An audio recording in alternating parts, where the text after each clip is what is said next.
These days, digital assistants like Amazon Alexa are all around us. But how do they work?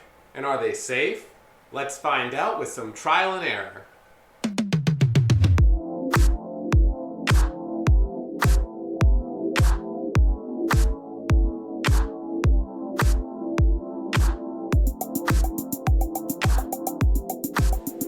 Now, I'm sure many of you are familiar with Amazon Alexa, but if not, the general concept is this device sits on your desk and listens for you to say the word Alexa. When you do, it listens to what you say and processes that command. So for example, I could say, "Hey Alexa, what time is it?" And she would say, "It's 12:53 p.m." Now these things can save you a lot of time, but it's important to understand how they work so you know how to use them safely.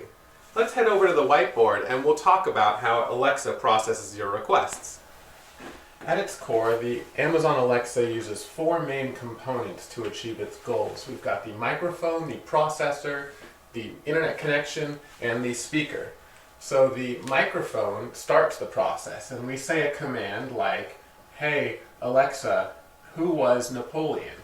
That command gets interpreted by the microphone and sent along to the processor. The processor first checks to see if the word Alexa, or the wake word, was in the command. And we've got a decision between yes and no. If the word Alexa was not in the command, then we just stop right there because it requires the wake word. But if it was in the command, then we're going to pass it along to the Wi-Fi chip to send the command across the internet to Amazon servers where the command is decoded, and then it determines what to do, like check Wikipedia to see who was Napoleon, process that data, package it up, and send it back down to the Amazon Alexa device, and the Amazon Alexa device will take that information, and using its speaker, it will say something like, "Napoleon was a general in France." So when you ask it who Napoleon is, Amazon Alexa uses these four components, plus its servers, in order to process the request. I've listed here some concerns for the microphone and the processor.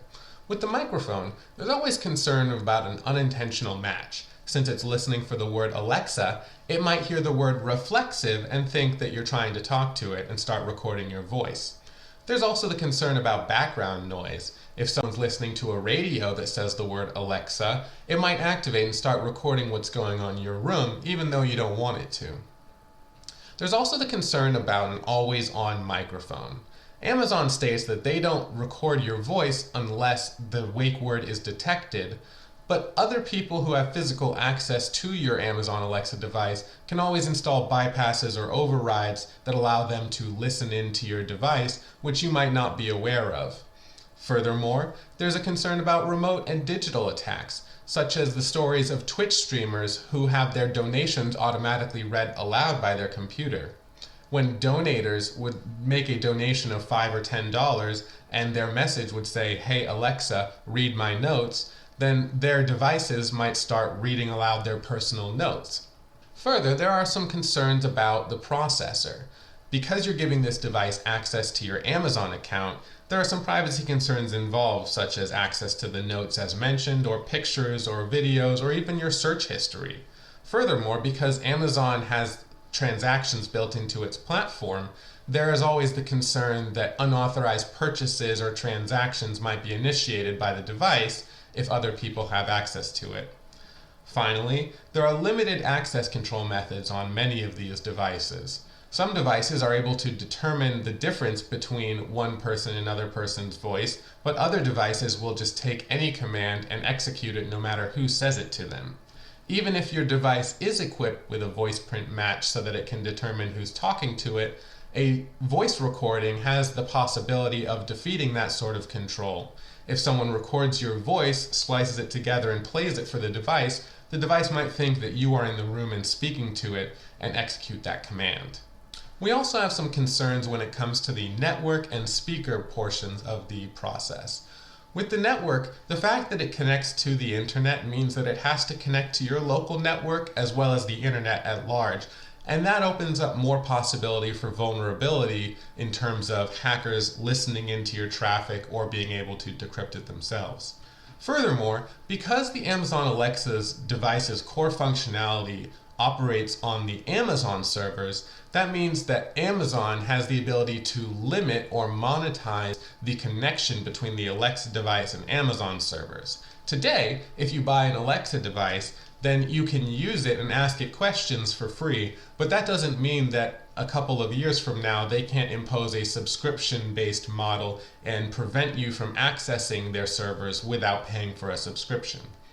Furthermore, the issue of the speaker brings up integrations at large. These devices can be hooked up to heaters, stoves, speakers, lights, large appliances, and even garage doors. And giving access to somebody who should not have access is a large risk if we're talking about a garage door or a heater. Which brings up the issue of harassment. There are concerns that someone who might want to harass you could play loud music or turn up the heat or turn on your oven to incur more electricity costs. And all of these are considerations that are included because this device is connected to the network.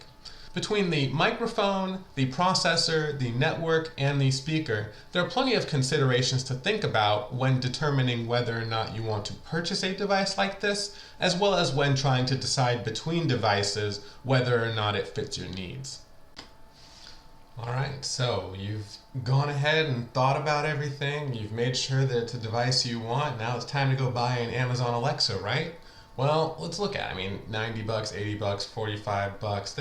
Not super expensive. Look at this one, 30 bucks. But, there's a better option. When we're talking about wanting to accomplish these tasks, we've already broken down the task and we've decided what it is that we want it to do.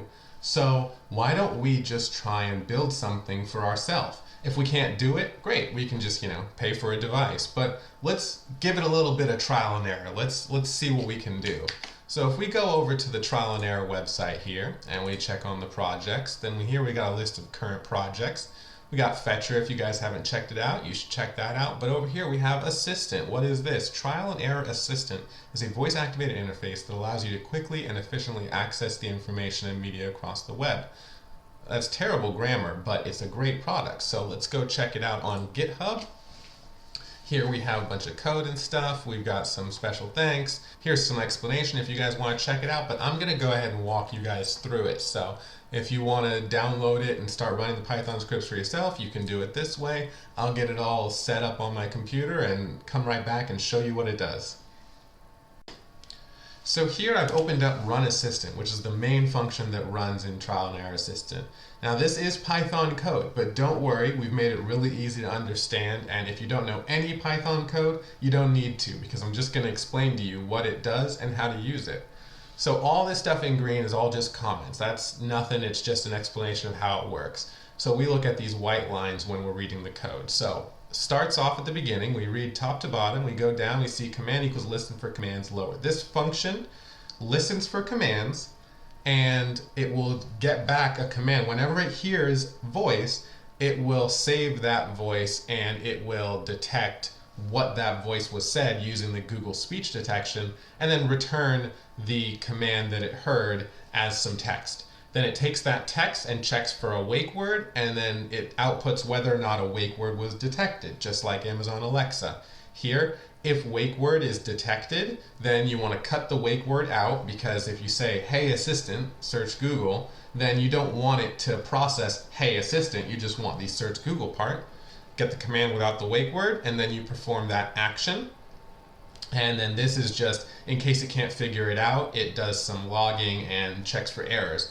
But that's it. All it does is listen for voice, and then it figures out if it gets that command and checks to see if there's a wake word in there. Here it's assistant. And then if the wake word is detected, it will get the command and perform that action. Otherwise, it will spit out an error. And that's what it does. Well, that about wraps up everything I wanted to talk about. We talked about how Amazon Alexa works. We talked about some concerns that you might want to look out for. And I got to introduce Trial and Error Assistant, which was a fun little project for me. If you'd like to learn more about that project, you can check out the website, and I'll have some other videos coming soon. If you'd like to learn more about other technology, please leave a comment below, and I'm happy to go over any technology that you might be interested in. Go ahead and leave a like and subscribe if you like the content. I'll be having a lot more coming soon, and you can check out some of the other videos in the description below. Thanks for watching and stay safe.